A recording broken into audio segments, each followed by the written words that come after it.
नमस्कार दोस्तों, सभी को राधे राधे, जय श्री कृष्ण। शिव पार्वती को केवल हम भगवान और देवी के रूप में नहीं देखते हैं, लेकिन क्या आप जानते हैं, यह सोचा है कभी आपने कि उनके रिश्ते में पति पत्नी की कितनी गहरी सीख छिपी हुई है। एक तरफ भगवान शिव शांत, गंभीर और ध्यान में लीन, दूसरी तरफ माता पार्वती शक्ति, ऊर्जा, प्रेम और साहस से भरा स्वरूप। जब ये दोनों एक साथ आते हैं तो ये हमें एक धार्मिक कथा ही नहीं मिलती है, बल्कि एक सीख भी देते हैं, एक बहुत प्यारा संदेश देते हैं कि जो आज के हर पति पत्नी और परिवार के लिए महत्वपूर्ण है। तो आज हम जानेंगे शिव पार्वती स्रोत के बारे में। यूँ तो शिव पार्वती के अनेक स्रोत हैं, लेकिन आज हम उमा महेश्वर स्रोत की बात कर रहे हैं। उसे आदि शंकराचार्य ने लिखा हुआ है। इस स्रोत में भगवान शिव और माता पार्वती की संयुक्त स्थिति की गई है। इनके मुख्य रूप से 12 श्लोक हैं। प्रत्येक श्लोक में शिव पार्वती के दिव्य स्वरूप और उसके एकत्व की प्रशंसा की गई है। इसके श्लोकों में बार बार नमो नमः शंकर पार्वतीभ्याम के भाव में शिव और पार्वती दोनों को प्रणाम किया गया है। इन्हीं शुरुआत से ही इसका एक बहुत प्यारा, बहुत सुंदर संदेश है कि शिव की उपासना मतलब शक्ति की उपासना दोनों साथ हैं। भारतीय आध्यात्मिक परंपरा में शिव को चेतना, शांति और स्थिरता का प्रतीक माना जाता है, जबकि माता पार्वती को सृजन, ऊर्जा और करुणा की देवी माना जाता है। इसलिए शिव पार्वती का एक साथ होना केवल पत्नी पत्नी का संबंध ही नहीं बताता है, यह बताता है शांति के साथ शक्ति चाहिए, शक्ति के साथ विवेक चाहिए। हमारे जीवन में अगर ऊर्जा है लेकिन दिशा नहीं है तो हम गलत निर्णय ले सकते हैं, और अगर ज्ञान है लेकिन एक्शन की शक्ति नहीं है तो हम आगे नहीं बढ़ सकते हैं। इसलिए शिव पार्वती एकत्व हमें बैलेंस सिखाते हैं। इसका आध्यात्मिक महत्व जानते हैं। एक व्यक्ति इस स्रोत को, पाठ को श्रद्धा के साथ, एकाग्रता के साथ करता है तो उसको माना जाता है कि कुछ समय बाद वह सांसारिक उलझनों से हटकर एक आध्यात्मिक भाव पर केंद्रित हो जाता है। शिव का स्मरण हमें शांति और धैर्य की याद दिलाता है। माता पार्वती का स्मरण हमें शक्ति और साहस की याद दिलाता है। इसलिए इसका आध्यात्मिक संदेश केवल यही नहीं है कि अब भगवान मुझे यह दे दो, बल्कि यह है कि मुझे ऐसा मन दीजिए कि मैं हर परिस्थिति का सामना सही तरीके से कर पाऊँ। यही प्रार्थना का गहरा स्वरूप है। अगर साइकोलॉजी की नज़र से देखें तो जब हम बार बार किसी सकारात्मक विचार, प्रतीक, प्रार्थना पर ध्यान लगाते हैं तो हमारा अटेंशन कुछ समय के लिए चिंताओं से हटकर उस भाव पर केंद्रित हो जाता है। उदाहरण के लिए अगर कोई व्यक्ति तनाव में है, कुछ मिनट शांत भाव से प्रार्थना करता है तो उसे अपने विचारों को व्यवस्थित करने और इमोशनल कामनेस महसूस करने में मदद मिलती है। लेकिन यहाँ एक बात और स्पष्ट है कि साइकोलॉजी में क्या कहते हैं कि attention, reflection, emotional Kameng, positive meaning making से जोड़ा जाता है। यानी मन को शांत करो, किसी परिस्थिति को समझो और फिर सही एक्शन लो। अब सबसे महत्वपूर्ण सीख शिव पार्वती की है। शिव पार्वती का संबंध आज के पति पत्नी के लिए बहुत प्यारा संदेश देता है कि रिश्ते में प्यार काफ़ी नहीं है, सम्मान जरूरी है। माता पार्वती केवल शिव की पत्नी के रूप में ही नहीं बल्कि स्वयं शक्ति के रूप में प्रतिष्ठित है। इसलिए पति पत्नी को एक दूसरे की पहचान, विचार और भावनाओं का सम्मान करना चाहिए। पेरेंट्स की भी बहुत अच्छी सीख देता है।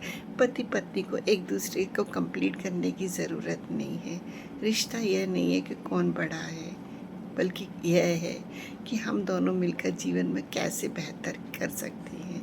प्यार की जिम्मेदारी, बच्चों का निर्णय, आर्थिक प्लानिंग हो, ये कठिन परिस्थितियाँ हों, बच्चों को कैसे परवरिश करनी है। ये शिव पार्वती बहुत प्यारा संदेश कार्तिकेय और गणेश जी के माध्यम से बच्चों को, पेरेंट्स को बहुत प्यारा संदेश देती हैं। दोनों की साथ में ये भी देते हैं कि कितना सम्मान होना है, दोनों का एक दूसरे का सम्मान है।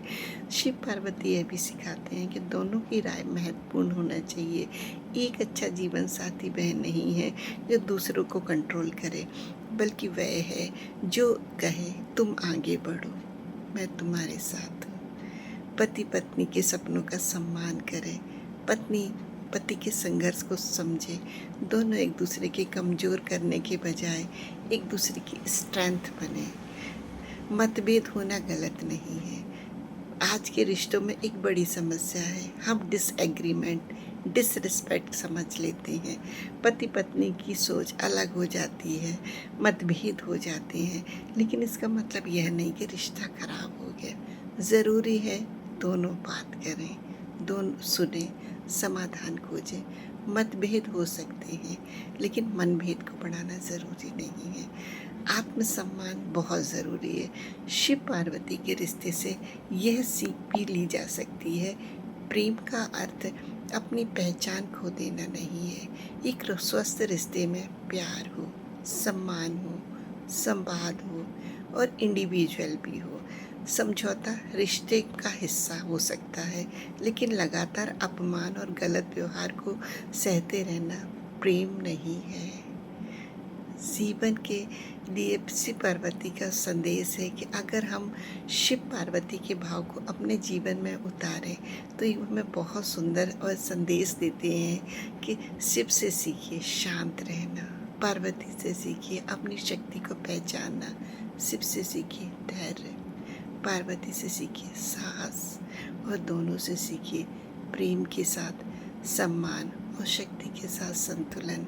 आज की ज़िंदगी में हम बहुत व्यस्त हैं। पति अपने काम के तनाव में है, पत्नी घर पर करियर के बीच में बैलेंस बना रही है, बच्चों की जिम्मेदारियाँ, फाइनेंशियल प्रेशर। ऐसे में पति पत्नी अगर दोनों एक दूसरे से लड़ते रहेंगे तो घर में तनाव का स्थान बन जाएगा। इसलिए अगर दोनों यह सोचें हम एक दूसरे के अगेंस्ट में नहीं, एक दूसरे के साथ हैं, तो वही प्यार इमोशनल सपोर्ट का घर बन सकता है। यही शिव पार्वती के प्रतीक का आधार है। अब हम आते हैं कि शिव पार्वती स्रोत केवल पढ़ने के लिए नहीं है, उनके भाव को समझने के लिए। शिव हमें सिखाते हैं शांत रहो, पार्वती हमें सिखाती है मजबूत रहो। पति पत्नी एक दूसरे को बदलने की कोशिश करने के बजाय एक दूसरे को समझने की कोशिश करें, प्रेम करें लेकिन सम्मान के साथ, साथ रहें लेकिन एक दूसरे की पहचान के साथ। मतभेद हो लेकिन संवाद न बंद ना हो। और अगर कठिन समय आ गया तो एक दूसरे का हाथ छोड़ने के बजाय एक दूसरे का हाथ थामें, क्योंकि एक सुंदर रिश्ता वह नहीं जिसमें मतभेद ना हो, बल्कि वह है जिसमें मतभेदों के बावजूद भी एक दूसरे का सम्मान करना नहीं भूलते हैं। शिव का बहुत प्यारा संदेश पति पत्नी के लिए है कि पति एक दूसरे की भावनाओं का सम्मान करो, लेकिन व्यक्तिगत स्वतंत्रता भी दो। अपनी अलग पहचान बनाओ। शिव ने अपनी अलग पहचान बनाई, शिव ने माता पार्वती ने शक्ति के रूप में एक अपनी अलग पहचान बनाई। इसीलिए सभी से शिव का संदेश हमें जीवन में ग्रहण करें और एक हम आदर्श पति पत्नी बने।